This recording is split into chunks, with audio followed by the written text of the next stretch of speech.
My name is Clara Bennett. I am 104 years old, and I am no longer afraid to die. That sentence would have terrified the younger version of me. At 30, I feared everything: illness, abandonment, accidents, losing control. At 50, I feared loss. At 70, I feared loneliness. At 82, I feared pain.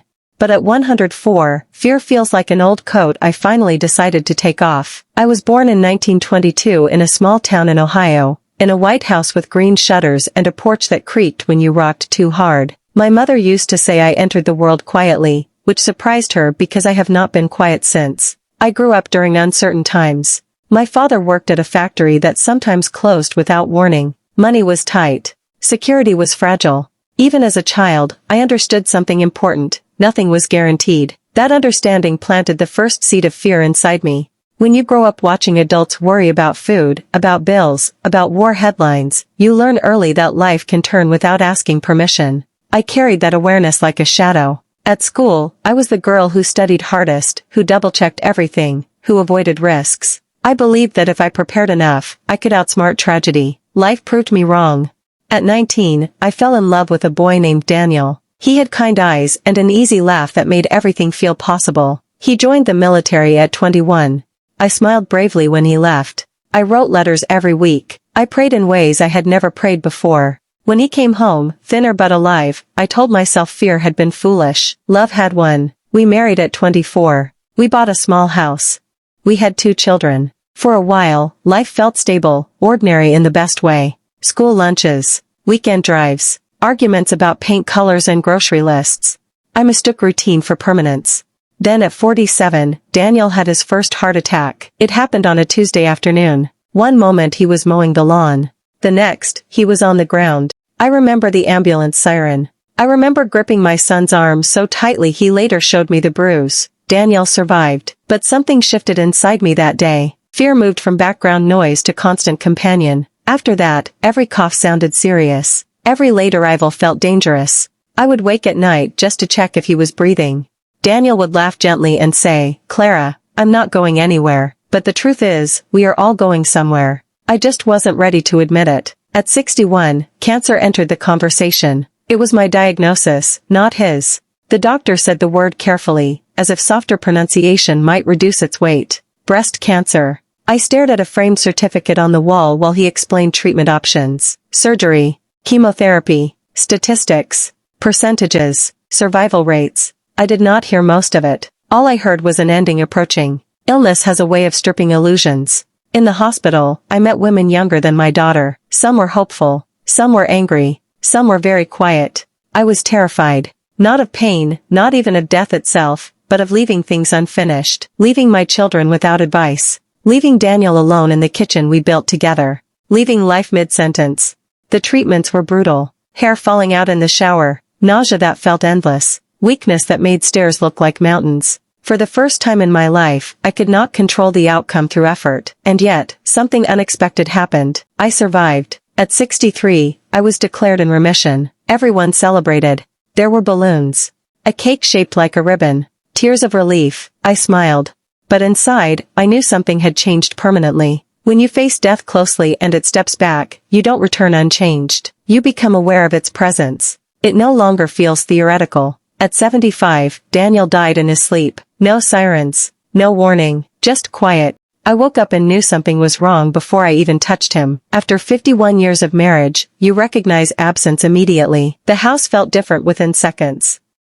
People told me it was a blessing. He didn't suffer, they said. And they were right. But I did. Grief at 75 feels heavier than grief at 25. Because at 25, you still believe there is time to rebuild. At 75, you understand the architecture of your life has permanently changed. The first year without him was a fog. I kept expecting to hear his cough from the living room. I would cook too much food and then remember. I slept on my side of the bed for months before realizing I could move to the center. And underneath the grief was fear again. Not dramatic fear, quiet fear. What now? Loneliness in old age carries a different texture. It is not loud. It is spacious. The house echoes. Even clocks sound sharper. I began imagining my own death constantly. Would it be painful? Sudden? Alone? Would anyone notice quickly? At 82, cancer returned. This time in my lungs. I remember sitting in the same hospital, older, thinner, less shocked. The doctor spoke with careful optimism. Treatments had improved, outcomes were better than decades ago. But at 82, you hear numbers differently. I went home that night and sat in Daniel's old armchair. I looked at our wedding photo, and for the first time I asked myself something honest. If this is the end, am I ready? The answer was no.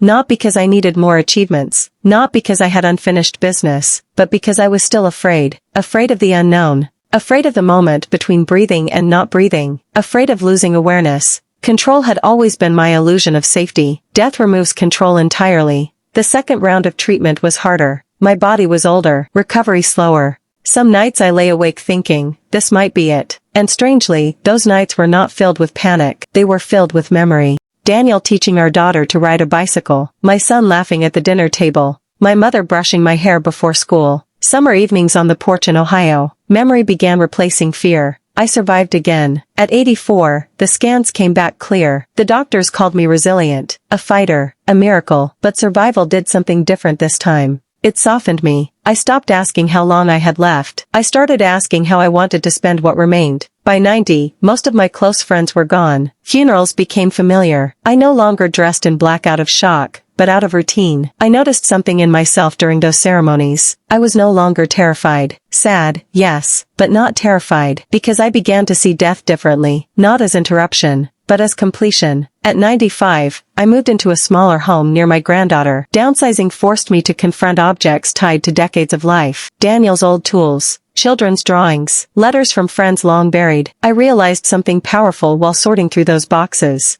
Nothing truly disappears. Love lingers in memory. Influence lingers in habits. Stories linger in the next generation. At 100, they threw me a party. Balloons again, cake again, cameras, people asking my secret. I told them I didn't have one, but privately, I understood something I hadn't at 80. Death is not chasing me. It is waiting patiently, the way it waits for everyone. And patience is not cruelty. It is certainty. Now I am 104. My steps are slower. My hands tremble slightly when I hold tea. I wake before sunrise and sit by the window watching the sky change colors. I think about Daniel often. I think about my parents, my friends, even the younger version of myself who was so afraid of everything ending. If she could see me now, she would be shocked. Not because I am still alive, but because I am peaceful. I no longer rehearse worst-case scenarios. I no longer grip the future tightly. I understand something that took me a century to learn. Death is not the opposite of life. It is part of it. The same way winter is part of the year. The same way night follows day. You cannot fear night forever. Eventually, you understand that morning returns in another form. Do I want to suffer? No. Do I want pain? No. But am I afraid to die? No. Because I have lived fully. I have loved deeply.